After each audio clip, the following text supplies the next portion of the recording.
so excited because today I'm switching things up.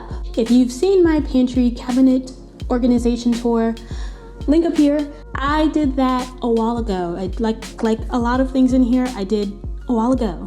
So I think it's time that I update a few things. I went to Amazon and I got me some new spice jars. I'm excited. Okay, so these are the jars that I had in my pantry tour video. These are the ones that I'm going to. These are cute and all, but I used to be a really big fan of like this label making machine. I thought it was cute, and now I've upgraded. The spice jars came with this. That's cute. That's really cute. If you saw my coffee bar video, I have these pumps that I kind of customized. I got the labels off Etsy, so these I did not make. But today I will be making my own labels. I'm gonna try and mimic the style that I have on these and put them on here. Now, I wanna put a disclaimer here.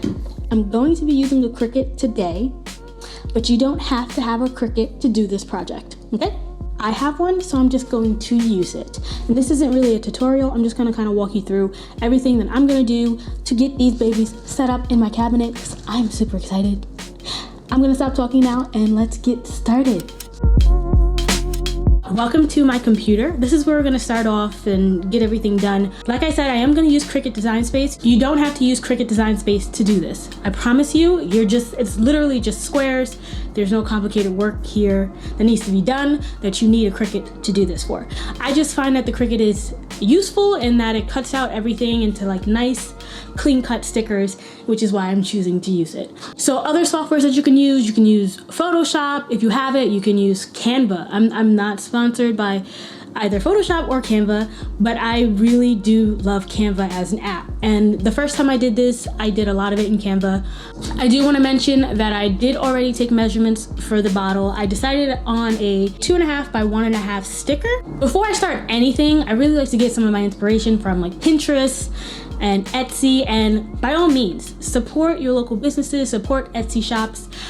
Clearly, I've already supported them and I like them so much that I decided that I kind of want to do it myself. I'm like a DIY like fiend. Anything I think that I can do, I'm going to attempt to do it myself. So I really love just getting inspiration from some of these other programs and other sites and then trying to mimic it myself. Essentially, I want to start in Cricut with a square and I want to change the color to white.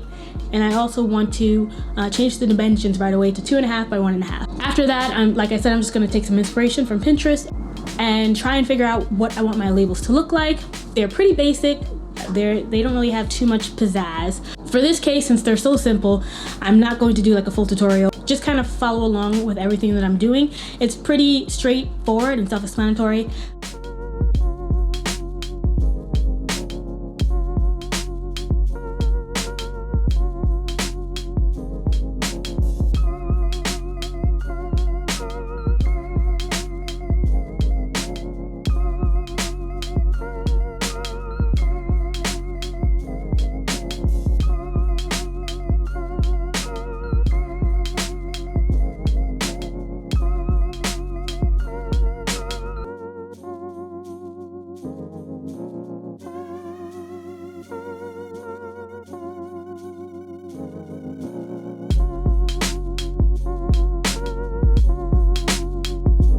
I guess I forgot to mention the paper that I'm using. I'm using two different papers. One is a glossy sticker paper that I got off of Amazon, and another one is a laminate sticky paper that I got off Amazon. You can get away with doing this with just the glossy paper.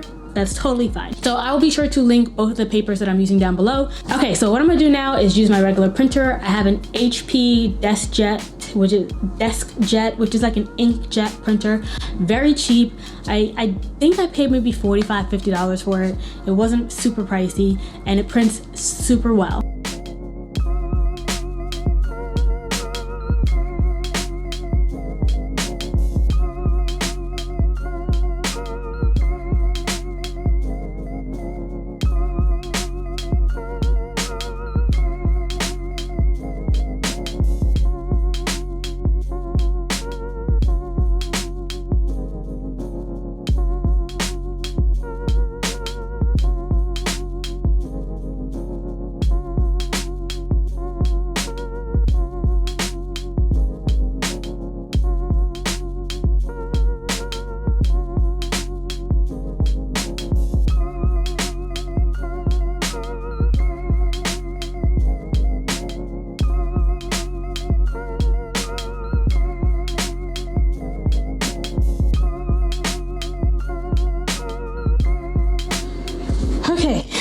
finally done. I finished. So I have 1, 2, 3, 4, 5, 6, 7, 8, 9, 10, 11, 12 labeled here for my jars. I have 2, 4, 6, 8, 10 jars, and I bought an extra box. And if you ask me, I think they look very similar. So I'm very happy with how they came out. They look professional. They are filling my Virgo dreams of being aesthetically pleasing. I'm gonna wash this jar out first. Okay, I think that's okay. It's good enough. And we are going to apply it. Nervous. I'm nervous. Here. I think she looks good. You guys.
So after seeing how amazing the spice jars came out, I realized that I couldn't leave the cabinet the way it was. If you've seen my other video, like I've mentioned a couple times, I had other spice jars that just no longer fit the space, so they had to be changed. I ran over to Hobby Lobby, picked up some more spice jars for a fairly good price. I'm excited for this refresh. I think it looks great, it looks clean, everything is cohesive. You guys know how I feel about cohesiveness, so I'm super in love with it. If you guys have any questions, make sure to leave it down below. And yes, I see you guys. The bedroom and bathroom tour is coming. There's just a little tweak that I need to make, but stay tuned. I'm hopefully trying to get that filmed this week. If you haven't already seen my apartment tour video, make sure to click here. I think it's pretty good, but you know I could be biased. But that's all I have for you guys. If you liked the video, give it a thumbs up. I'll catch you guys in the next one. Peace.